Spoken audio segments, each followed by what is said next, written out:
ako ne znaš da igraš A igricu. sad isteraj ovu drugu priču. Za Fortnite. Što nisi lično igrao. To mi je bilo najjače kad sam vidio klipovi samo izlaze. Ma brate, Nisu izašli mnogo. izašao 5-6 videa, brate, builda Serba, brate, udara tamo, ja gledam. Da li je moguće da ovo je ovako igra? Imao jedan dečko koji igra mnogo dobro Fortnite. I ja rekao, da li možemo mi nekako, čovječe, tad Fortnite bio baš znaš. Ali sad ću ti kaj pazite se to. Znači, kad se, da ne znaš, znači ti nisi znao da je prevedeš ono što drugi odigra, a kamo da igraš, brate? Da.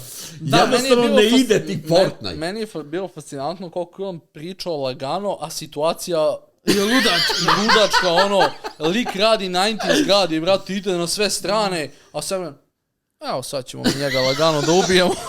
Ja gledam da nemoguće da je lik ima 60 heart rate. Nema šanse da je nije se uzbudio uopšte. I ja kažem ovoliku, ajde brate ti snimaš ovaj video i ja ću da komentarišem. Razumeš, preko videa. Ja bukvalno ne mogu da igram to. I onda smo izbacivali te video klipove i onda su ljudi rekli taj bre ovo. Prvi, drugi video su bilo je kao ok. Treći, četvrti već su počeli da malo sumnjaju. Peti video, nisi to ti. A jedino što ga izjebao, to mi je znači, jedan lik napravio video o tome kako ga provalio da nije ne igra to on. Na Fortnite tamo na onaj tracker za killove piše Serbija na hrvatska zastava. A to je neki taj dečko iz Hrvatske što igra umjesto njega.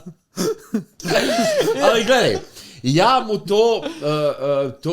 to svi, to naravno treba se oprostiti. On je sve radio za, bukvalno da zabavi. Za content, pa da. Sve ti je da to zabavi publiku na neki način. Tog trenutka je Fortnite bio u tom nekom hajpu. Da.